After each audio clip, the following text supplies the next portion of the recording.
Now, before you pour your epoxy, make sure you take some light grit sandpaper, like 220 or so, and rough up the river where you've already poured the epoxy. Um, Once you rough that up, use some acetone and wipe it clean, and then you're ready to put on the epoxy, because if you don't, the epoxy doesn't stick to it real well. So, alright? So, everything's done, it's stained, it's sealed, now we're ready to do the epoxy. You're going to mix up your epoxy. If you go on the website, they have a calculator that will tell you how much epoxy you're going to need to do that specific project by the size of it. I already got the epoxy poured. I kind of do it by eye. I've done it enough times to kind of know. Also, for scraping it and spreading it out, I use something like this. This is just a piece of a styrofoam plate that I cut as a scraper. So we'll mix the epoxy. I should be doing it in one bigger container, but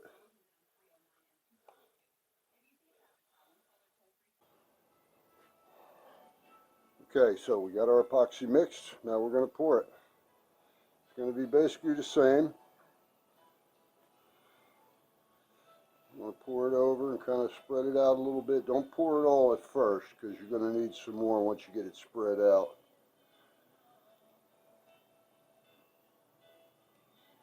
Set that aside. And we take this.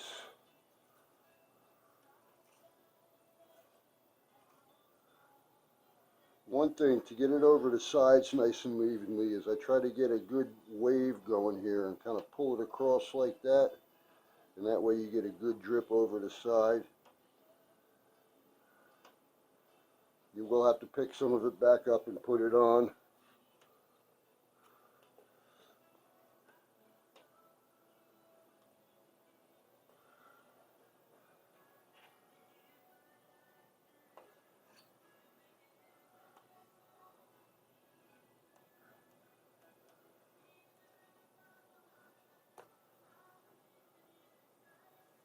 Just kind of lightly go over it. It will settle down on its own. Okay, now what I'll do is just let it kind of drip a little bit. Then I take this and I make sure I get a nice even coat along the sides.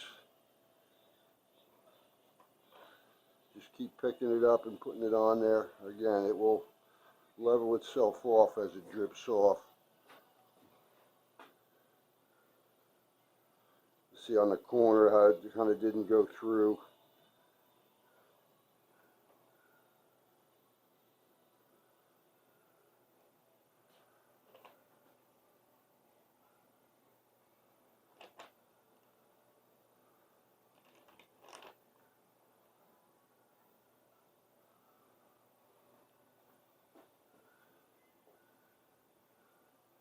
Now, you're going to get the drips. There's two things you can do about them. As you see down here, it's dripping. I usually just do this. If you don't want to mess with that, you can sand them off once it's dry and cured. They will sand right off. You can use either a block or the belt sander. Alright, so now we're just going to let it kind of settle down and make sure it goes all over. Always look in the light, you can see. Hopefully you can see all the air bubbles in there too, because what we're going to do now is start torching the air bubbles out. It does go a little quicker on this because the epoxy isn't quite as thick. So you get the air bubbles out fairly quickly, but again, keep checking until you don't see any more. You have up to about an hour to do this.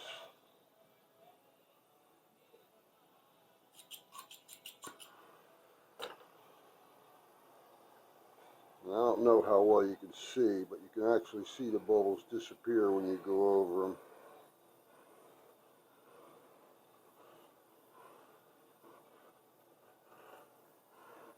See, I'm going to put some more on. I want it a little thicker.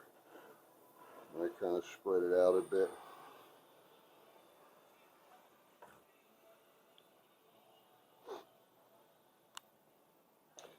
And what I'll do when I do this coat is I spread it on the edge.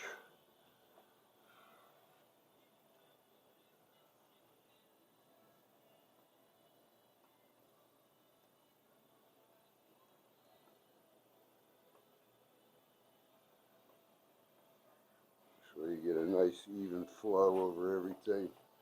And look around, make sure you're getting everything.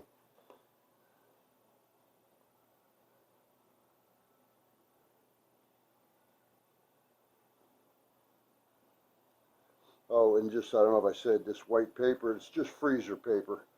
Because if you don't, you get all this drip. If you'll notice, it's all over my floor from the first few times I did it. Every time Liz comes down, she thinks it's water on the floor and doesn't step in it. Just kind of funny. Alright.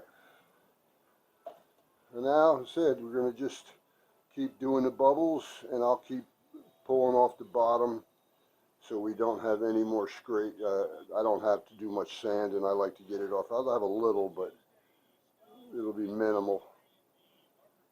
Okay? That's all there is to it. Like I said, we keep doing this. Now you keep doing the bubbles till they're gone. You can see there's still quite a few in there. So we'll just let that keep dripping off.